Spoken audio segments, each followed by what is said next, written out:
Incoming transmission.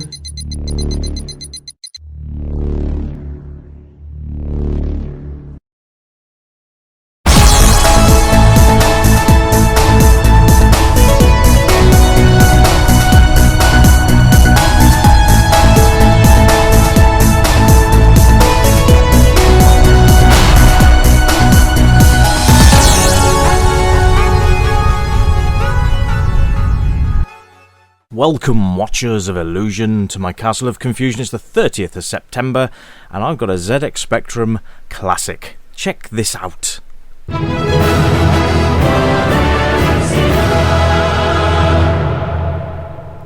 It's Dizzy on the ZX Spectrum 48K. Check out this little bit of music.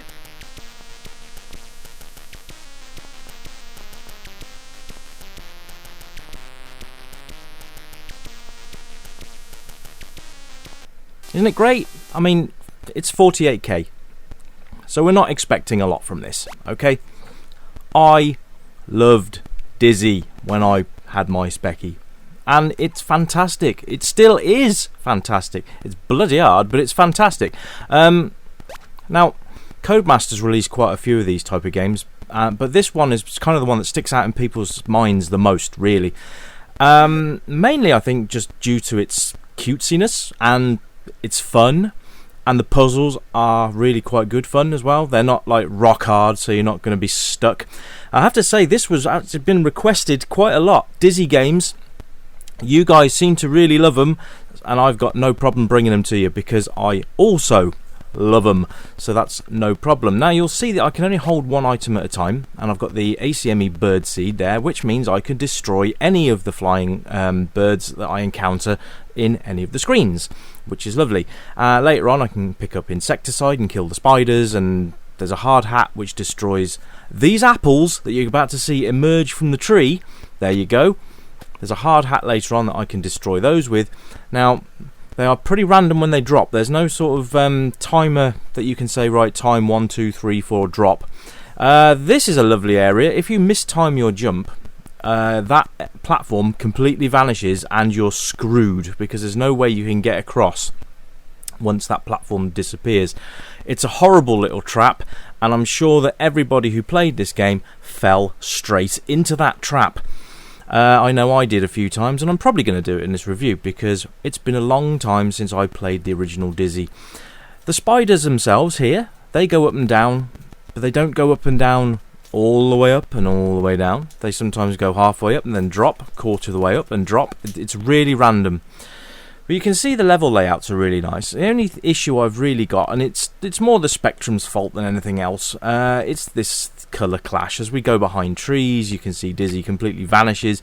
So it's just one of those things that was unavoidable, really, on the Specky. There were some games later on that would get around these issues, like Pac-Mania.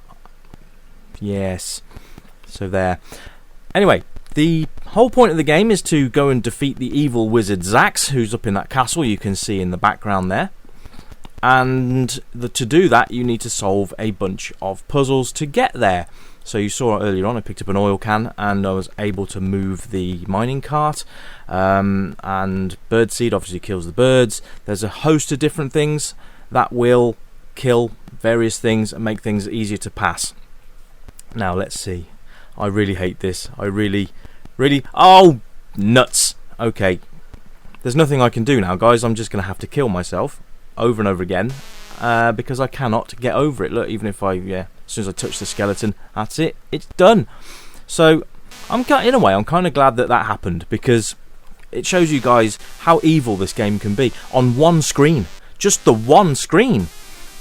And that is it. So we'll start again. So we get the torch, which lights the cauldron, because we've got to make a potion to throw at the wizard, you see, as you do, because potion throwing is supreme. But we'll do this a little bit differently this time round. We'll go and get the potion pot next, which is what we should have done. At least I think that's how I'm going to do it. Yeah, let's go. Right, let's try not to get hit by the apples because they're quite annoying. But you can see just on the crack there, if you step over that line, then basically that's where you've got to avoid on the one side, but there isn't much on the other side to give you an idea of where you need to stand.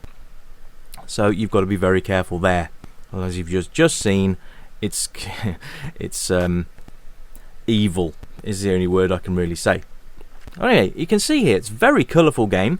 There's quite a lot of colours going on. You've got the green grass, you've got the red border, objects obviously purple, not quite sure about that one, or magenta as it would be with the specky colours.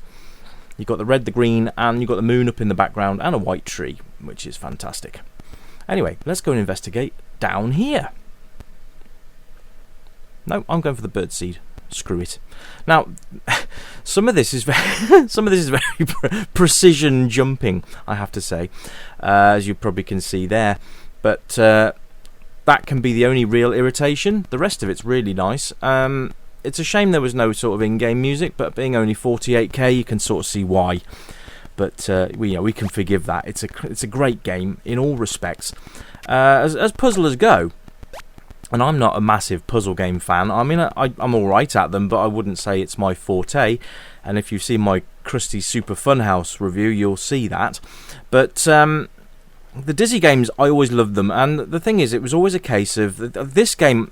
I had the choice of this game or Spiky Harold Goes Hibernating. And I'm sort of glad, in a way, that I picked this one and had Spiky Harold for Christmas.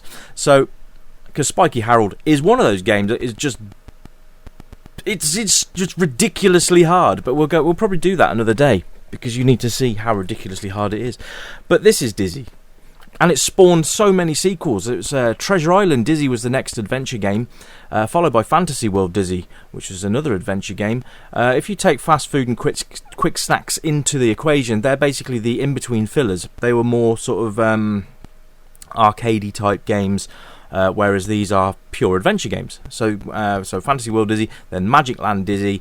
What came after Magic Land? Was it Spellbound? Spellbound Dizzy. Prince of the Yoke Folk was another one. Crystal Kingdom Dizzy, one of the biggest adventure games ever, and the first Dizzy game to actually have a full budget price tag. So yeah, $9.99. And that was quite a lot of money for a Spectrum game back in the day. I mean, these games were $1.99, budget titles, and they were... I mean, they had the longevity of a full-priced game, and it's absolutely brilliant. Codemasters just knew what they were doing, I think, with these sort of games. With the exception of Super Robin Hood, which got dropped into my dungeon, which, to be fair, hasn't had an entry for a while. We need to feed the dungeon soon. Oh, by the way, any requests that you've got for bad games, give them to me, and I'll slam those bad boys straight into the depths of the Dungeon of Drax. But I digress. So, yeah, we pick up the spade. Now, if I remember rightly, we drop this just underneath this spider, and it'll open up a new underground area, which we can go and explore. There we go. Yes, so we've got the mushroom. We can't bounce back up, but you see there's a trowel up there, which I'm going to go and get in a bit, which you'll see. Oops. Yes, as an egg, you have a tendency to roll. So, I'm going to get that in a minute, because I think without the trowel, we can't get out of here, if I remember rightly. I mean, a lot of this is from memory, so... Going to jump over the blood dripping randomly from the cave. I don't know what's going on here, but you've got to watch out for the stalactites, which obviously drop from the ceiling, and they do respawn, so you've got to be careful of those. I've got bolt cutters up there, so I'm going to go and grab those very quickly and bounce our way up and out. But you can see the level design is great, and I remember with like magazines like Crash and Your Sinclair, and you'd be able to get maps of these, and they were all the screens stuck together in an order that you could see how it was all designed, and it was absolutely brilliant. So, yes, water. I mean, Dizzy, you have 4 lives. There are extra ones that you can see around the world. Pretty much everything's going to kill you. So water will kill you. Birds will kill you. Bats will kill you. Ghosts will kill you. Oh, yes, there's ghosts in this game as well. Apples will kill you.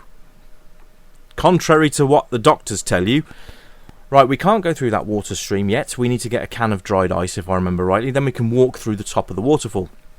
That is a bit later on in the game, so I'm probably not going to get that far. I don't want to go through it too far. You guys get bored. So The thing is with the Dizzy games, I find, is that Codemasters really understood what their player base were after, and there wasn't really a game like this previous, so it's kind of in its own little marketplace. And I mean, look at it, it's an egg with boxing gloves on. What a genius concept. I mean, I guess that's why you can only carry one item at a time. In the further Dizzy games, you could carry more items. I think in one of the Dizzy games you got a bag, so you could hold more. I think Treasure Island Dizzy, you could carry 3 items at a time, but if you picked up another item, it would drop the previous item. You didn't have a choice in which way it would drop it. So you had to be careful on the... Oh, that was fair. The drop order was predetermined. So with Fantasy World Dizzy, they changed that so you could actually decide which item you wanted to swap out. Now I've got 2 lives left. Can I actually get anywhere and show you people a bit more of this fabulous game? Let's see if we can. Right, so you can always present, you can see in the background, that's the castle. That's where we need to get. We need to get there. I'm going to go down here now and have a look. Right, there's a key. I can't remember what the key's for, but you'll find that every puzzle needs a certain item. And I think to kill the bats, you need to find a clove of garlic. It's genius, isn't it?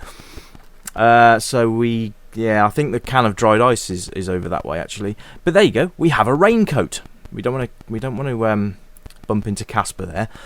But I think the key might be for that elevator. Yeah, we need the can of insecticide to get past that spider, so we can get the hard hat, which will basically stop apples from killing us, because apples have a tendency to do that. So you can see it's a really simple puzzle system, but it's not one that's impossible. But there are some tricky puzzles in here that are gonna, how do I get past that bit? What do I need to get past that bit? And sometimes it's trial and error. Other times it's blatantly in your face obvious and what you've got to do.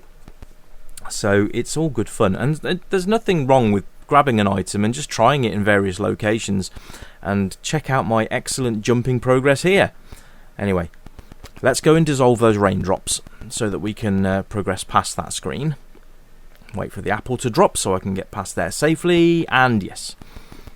Right, so now we can run underneath these raindrops and it will dissolve them. They won't come back again. Now, if I remember rightly, you need a crowbar for that particular puzzle there. Remember, this is all from memory, so I'm not doing too bad. But yes, as you can see, the levels kind of change too. So we're now in like an icy area, which kind of gives you a clue on what you're looking for now. But I would say that the dry ice puzzle wasn't exactly obvious. I mean, you wouldn't really think, oh, I've got to get a can of dried ice so I can walk through a waterfall.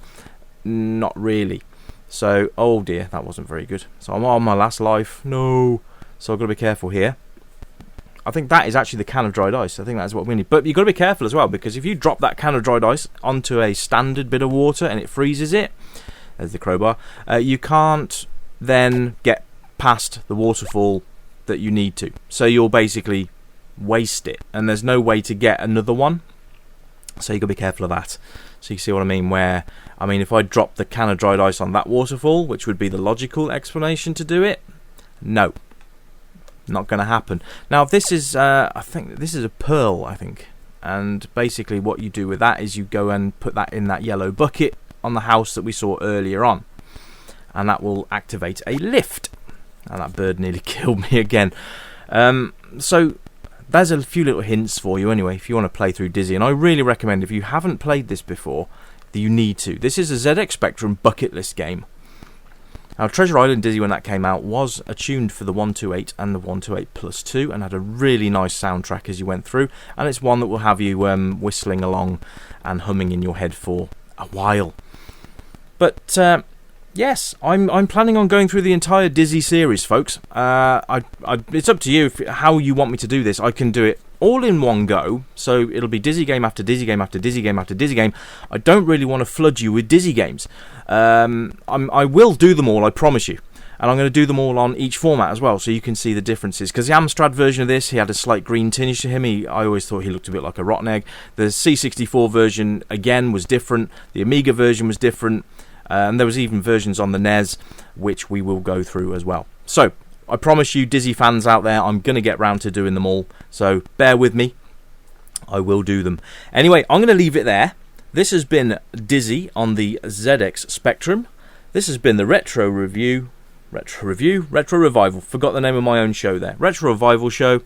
And thanks for watching. Remember to like, share and subscribe. Cheers guys. See you on the next one. Bye for now.